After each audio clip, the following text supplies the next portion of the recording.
Salut à tous, c'est Julien de windowsgeneration.fr.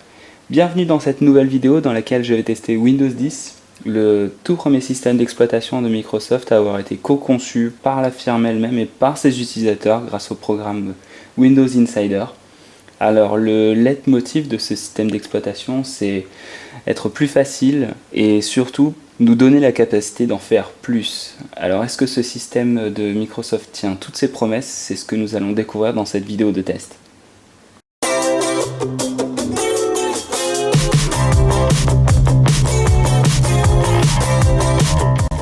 Avant de débuter, je tiens à préciser que ce test a été réalisé à l'aide d'une Surface Pro 3 et d'une build disponible pour les insiders. Donc le numéro de build correspond à la 10159. Donc pour rappel, Windows 10 sera disponible en version finale pour le grand public à partir du 29 juillet prochain.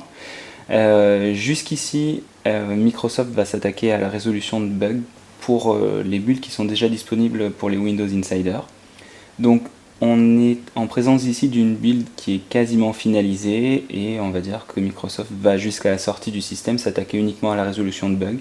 Il n'y aura pas de nouvelles fonctionnalités et c'est pourquoi je vous propose le test de cette version de Windows 10 qui correspond quasiment à la version finale du système. Alors, on va donc commencer par l'interface. Donc, comme vous le voyez, je suis sur une Surface Pro 3, donc un appareil qui est conçu à la fois pour être utilisé en PC portable et à la fois en tablette. Moi, on va dire, de mon côté personnel, je préfère l'utiliser avec l'interface plutôt orientée tablette, plutôt orientée tactile. Et donc, vous voyez que ça ressemble énormément à ce qu'on retrouvait avec Windows 8 et l'écran de démarrage, enfin l'écran d'accueil comme il était appelé jusqu'à présent.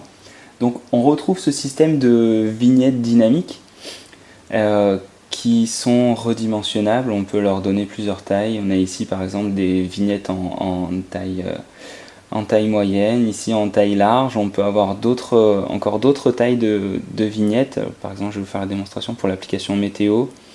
Voyez, on peut faire des espaces assez grands et configurer son interface un peu comme on le souhaite. Donc ça fait partie des features clés du système, c'est la personnalisation. Donc que chacun puisse s'approprier son système d'exploitation et que finalement Windows 10 soit pas finalement configurable mais plutôt adaptable pour chacun. C'est pas un Windows 10 par personne, mais c'est plutôt un système qui pourrait être conçu pour chacun d'entre nous, qui puisse être personnalisé comme on le veut. Donc côté interface, on retrouve donc ces vignettes dynamiques. On a accès directement à notre liste d'applications. Et là ici, on sent une aspiration de Windows 7 avec une liste d'applications comme on peut le retrouver sur le menu démarrer. On a une jump list qui permet d'aller d'une partie de la liste d'applications à l'autre.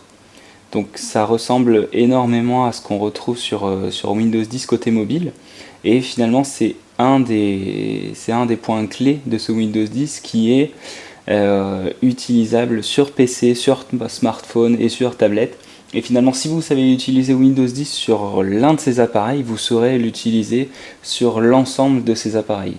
Donc voilà, Windows 10 utilisable sur tous vos appareils, et une fois que vous connaissez la mécanique sur un, et ben vous n'aurez aucun problème pour effectuer des ponts entre vos différents appareils.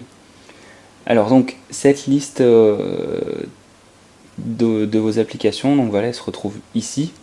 On a sur votre interface d'accueil un petit menu qui vous permet également d'aller dans vos paramètres, d'aller dans l'explorateur de fichiers, mais cet espace est entièrement personnalisable, puisque dans les paramètres on peut aller ajouter, ça se retrouve dans personnalisation et donc commencer, on peut ajouter par exemple l'affichage des applications les plus utilisées.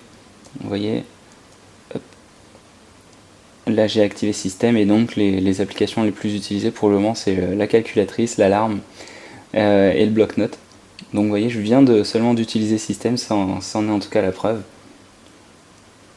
On va remettre ce menu comme avant, voilà. Alors, Une des nouveautés de Windows 10 et qui marque un peu cette alliance entre Windows 8 et Windows 7, c'est le menu démarrer. Alors, comme je vous l'ai dit, je suis sur un appareil qui est plutôt orienté tactile, donc j'ai choisi personnellement d'avoir cette interface à base de vignettes qui prennent la totalité de mon écran. Mais si on se rend dans les paramètres du système, on peut faire apparaître le menu démarrer comme il était présent sur Windows 7 afin de justement de ne pas dépayser voilà, les utilisateurs de ce système. Et là, on retrouve un écran d'accueil qui est en forme de menu démarrer. On retrouve l'explorateur de fichiers, ses listes d'applications. Donc voilà, là on est sur une interface plutôt bureautique, moi orienté pour le tactile, même si au contraire ça s'utilise très bien. Mais voilà, c'est cette partie un peu adaptable du système qui va finalement permettre à chaque utilisateur de s'approprier son Windows 10. Et ça, c'est vraiment quelque chose de très bien pour Microsoft, d'avoir donné la possibilité aux utilisateurs de concevoir finalement leur propre expérience.